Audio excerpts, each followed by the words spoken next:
আসসালামু আলাইকুম।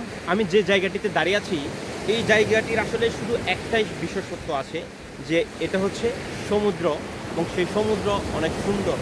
সেই সমুদ্রের গর্জনের ঢেউ এবং সামুদ্রিক বাতাস গায়ে লাগালে আসলে অনেকটা তৃপ্তি পাওয়া যায়, শারীরিক অনেকটা প্রশান্তি মিলে। কিন্তু এই জায়গাটির অন্যরকম যে বিশেষত্বটি নেই সেটি হচ্ছে আমি যে জায়গাটিতে দাঁড়িয়ে আছি তার পিছনেই হচ্ছে বেশ কয়েকটি গ্রাম আছে, আলেকদিয়া, ছড়ারকুল, এবং তার পাশে ঠিক দক্ষিণ দিকে আরও বেশ কয়েকটি গ্রাম আছে একদম সাগর উপকূল ঘেঁষে অবস্থানে আছি। সে অবস্থান থেকে একদমই প্রায় আরও 1 থেকে 150 ফুট পশ্চিমে বেড়িবাঁধ ছিল, অনেক শিপইয়ার্ড ছিল এবং বিভিন্ন কোম্পানি সেখানে তাদের ব্যবসা প্রতিষ্ঠান স্থাপন করেছিল। ঠিক এখানে যে স্থাপনাটা আপনারা দেখতে পাচ্ছেন এটি একটি শিপ ব্রেকিং কারখানার স্থাপনা ছিল, অফিস ছিল, তা এখন সমুদ্রের গর্ভে। এবং তার সুদূরেই আপনারা ওই দিকেও যে স্থাপনাগুলো দেখতে পাচ্ছেন ভঙ্গুর পরিস্থিতি, মনে হচ্ছে যে যুদ্ধ বিধ্বস্ত ভবন, সেই ভবনের মতো দেখা যাচ্ছে। আমার থেকে প্রায় 300 ফিট পূর্ব দিকে গ্রাম, এই গ্রামের মানুষজন এই সাগরের সাথে খুবই সম্পৃক্ত এবং সম্পর্কযুক্ত। তার যে বিষয়টি আমি আপনাদেরকে বোঝাতে চাইছি এটি হচ্ছে যে 5-7 বছর আগেও যে বেড়িবাঁধটি সংস্কার করলে সরকারের অল্প কিছু টাকা খরচ হতো, আর বর্তমান পরিস্থিতিতে এখানে কোনো বেড়িবাঁধ নেই। যদি বেড়িবাঁধ থাকতো তাহলে এই গ্রামটা অন্ততপক্ষে ঘূর্ণিঝড় সময়ের যে কালবৈশাখী ঝড় হয়, সামুদ্রিক ঘূর্ণিঝড়, যে বড় বড় জলোচ্ছ্বাস হয়, ওই কঠিন মুহূর্ত থেকে এই আশেপাশের গ্রামগুলো অনেকটাই বাঁচতে পারতো জলোচ্ছ্বাসের কবল থেকে।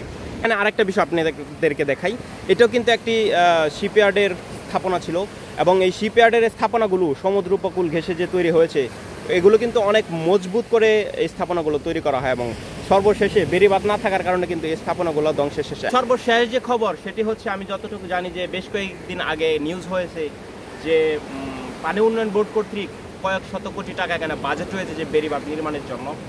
এখন সেই বাজেট হয়েছে পানি উন্নয়ন বোর্ড কর্তৃক, সেই বাজেটের কর্মপরিকল্পনা কবে হবে এবং সেটা বাস্তবায়ন কবে হবে, আর এই আলেকদিয়ার মানুষের বা ছড়ারকুল এবং তার আশেপাশে সাগর উপকূল ঘেঁষে যে কয়েকটি গ্রাম আছে তাদের দুঃখ কবে ঘুচবে, এই প্রশ্নের উত্তরটা আসলে কে দিবে এবং এই গ্রামের মানুষদের দিকে কে থাকাবে। তো পানি উন্নয়ন বোর্ড যারা কর্মকর্তা আছেন, জানি না আপনারা হয়তো আরামে জীবনযাপন করেন, কিন্তু এই গ্রামের মানুষগুলো প্রতিনিয়ত একটা গভীর চিন্তায় মগ্ন থাকে এবং তাদের ঘুমে হয় একটা চিন্তা নিয়ে যে এই বুঝি যে কোনো একটা ঘূর্ণিঝড় এবং জলোচ্ছ্বাসে তাদের বাড়িঘর সমুদ্রের গর্ভে চলে যাবে, তাদের প্রয়োজনীয় জিনিসপত্র, গবাদি পশুপালন এবং তাদের যে জীবিকা উপার্জনের যত প্রক্রিয়া আছে সব কিছুই মনে হয় যে তাদের সমুদ্রের গর্ভে চলে যাবে। এটাই হচ্ছে এখানকার বর্তমান পরিস্থিতি।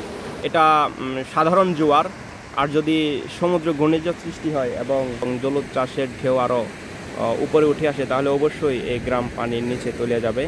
আসলে এই বেড়িবাঁধ ধ্বংসের পিছনে প্রকৃতপক্ষে কারা দায়ী? শিপইয়ার্ড কোম্পানি কর্তৃপক্ষ দায়ী নাকি বাংলাদেশ যে পানি উন্নয়ন বোর্ড আছে সে পানি উন্নয়ন বোর্ড দায়ী? আকাশসীমা অনন্তহীন, উপকূল অঞ্চলের মানুষগুলোর দুঃখ থাকে সীমাহীন। তো এটাই হচ্ছে এই বাস্তব।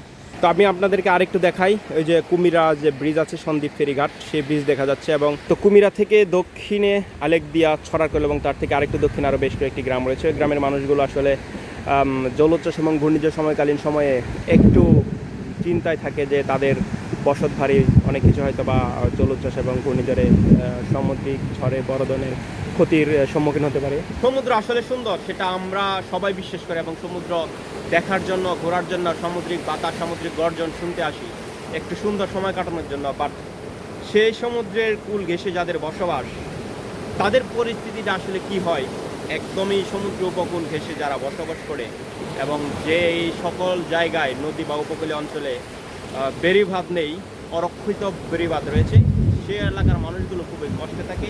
আপনি এই সব ধরনের এলাকায় ভ্রমণ না করলে আসলে বুঝতে পারবেন না। তো সর্বশেষ বাংলাদেশের একজন নাগরিক হিসাবে আমিও চাই যে সাগর উপকূলে একটি রক্ষিত বেড়িবাঁধ তৈরি হোক, খুব মজবুত, যেটি দীর্ঘস্থায়ী হবে এবং এই সাগর উপকূলীয় অঞ্চল বিশেষ করে আলেকদিয়া, কুমিরা, বাঁশবাড়িয়া, ছড়ারকুল এবং এই আশেপাশের গ্রামগুলো যাতে সমুদ্রের সেই ভয়ানক জলোচ্ছ্বাস এবং ঘূর্ণিঝড় থেকে বাঁচতে পারে এবং মানুষের জনজীবনে যাতে একটু শান্তি ফিরে আসে।